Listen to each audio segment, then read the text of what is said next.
Me, I'm a political writer at Tracy.com and a damn proud veteran of the United States Air Force. When I enlisted after September 11th, I took an oath to preserve, protect, and defend the Constitution of the United States of America against all enemies, foreign and domestic.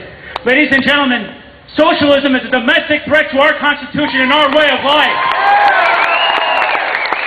And that's why I'm here.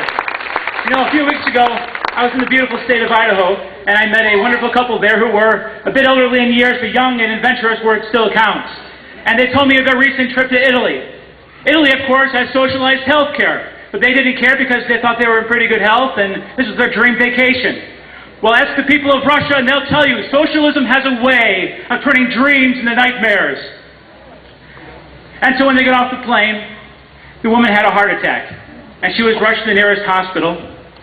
And she waited 3 hours for treatment because there wasn't a doctor available. Wow. Thankfully, she survived on her own without the help of socialized health care, but that wasn't the end of the story. Because of the damage to her heart, she was put on bed rest. Or at least they called it bed rest because there weren't enough wheelchairs and nurses to go around, so she had to walk all across the hospital every single day for hours at a time, just to take tests to see if she was ready to get out of bed. That's stupid, ladies and gentlemen, and that's socialism. Mind you, this wasn't some podunk hospital in rural Italy. This was the Policlinico Universitario Agostino Gemelli in Rome. This is where the Pope goes when he gets sick. That's the kind of service you can expect from socialized health care.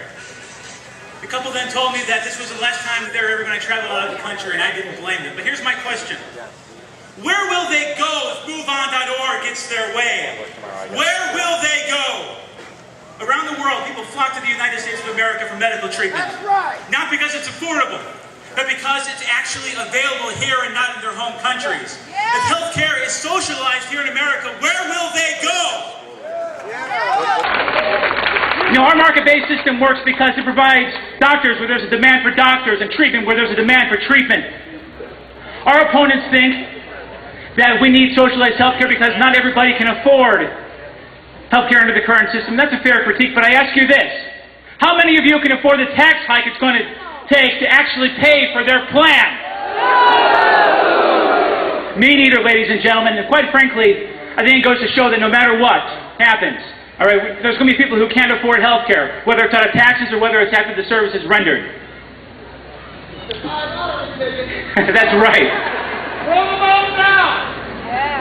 You know, the difference between our plans really comes in the fact that capitalism ensures the best quality of health care for most Americans, while socialism ensures inadequate and mediocre care for all Americans.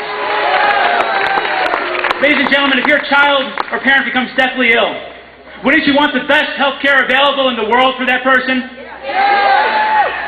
And where would you go to find that? Would you go to Europe or Canada to be put on a waiting list? Or would you stay right here for the best treatment immediately in the United States of America?